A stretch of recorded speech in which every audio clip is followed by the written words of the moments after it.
ආයිබෝන් යාළුවනේ කොහොමද ඔයගොල්ලන්ට? අද මම ඇවිල්ලා ඉන්නේ ඉතාම සුන්දරම දැකුම් කළු ස්ථානයකට. මම මේ දැන් හිටගෙන ඉන්නේ වැස්ස වෙලාවට මෙන්න මේ හරහා අනිවාර්යයෙන්ම මටත් වඩා උඩින් වතුර මේ දී ඇල්ලේ පහළට ගඩාගෙන එනවා. මේ පේනවනේ.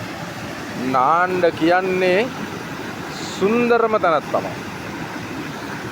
කිසිම අවදානමක් නැහැ. හැබැයි දී ඇල්ලේ නෙමේ දී ඇල්ලට පොඩ්ඩක් පහළින්. හරිද? මේ වගේ තැන් 100කට 200කට වඩා තියෙනවා. මේ බලන්න මේ හරිය වැලි කොට වෙලා තියෙනවා. ඒ වතුර නැති කාලේ. ඉතාලම ලස්සනයි. අවට පරිසරය මම පෙන්නන්න. මෙන්න අවට පරිසරය. තනි කරම කැලේ. මේ තියෙන අවට පරිසරේ ඔයගලන්ට ඈතින් පේනවත් දන්නේ නැහැ පොඩියට දිය ඇල්ල. මම දැන් දිය ඇල්ලේ ගොඩාක් පහළට ඇවිල්ලා තියෙන්නේ. ඔයාලට පේනවත් දන්නේ නැහැ. මම පෙන්නන්න ලං කරලා. මේ තියෙන සුන්දර දිය ඇල්ල. එතන ඉඳලා තමයි මම මේ පහළට ආවේ. ඉතින් දන්න කට්ටිය දන්නවා මොකද්ද කියලා. ඉතාලම සුන්දරයි. ඉතාලම සුන්දරයි කියන්නේ ඕගොල්ලන්ට රිසිසේ ගෙදර කට්ටිය ඇවිල්ලා නාන්න පුළුවන් හොඳම තැනක් තමයි. මේ බලන්න. පුංචි අයට වුණත් හොඳට නාන්න පුළුවන් මේ පොකුණ වගේ.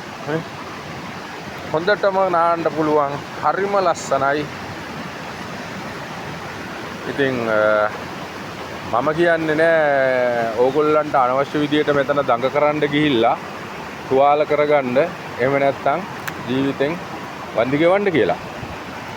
මේක පුදුම තැනක්. ඇත්තටම කියනවා නම් ඕගොල්ලෝ කවුරුත් එන්න ඕනේ. මේක අපේ රටේ තැනක්.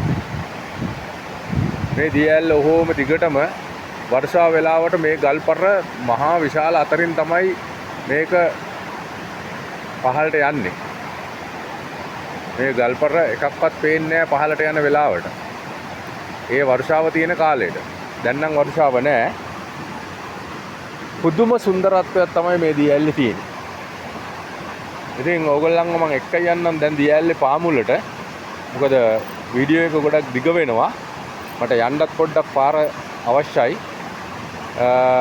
මම එක්කන් එතනට යන ගමන් මම ඔයගොල්ලන්ට වීඩියෝ එකක් කරලා පෙන්නන්නම්. දැනට මම චූට්ටක් නතර වෙන්න.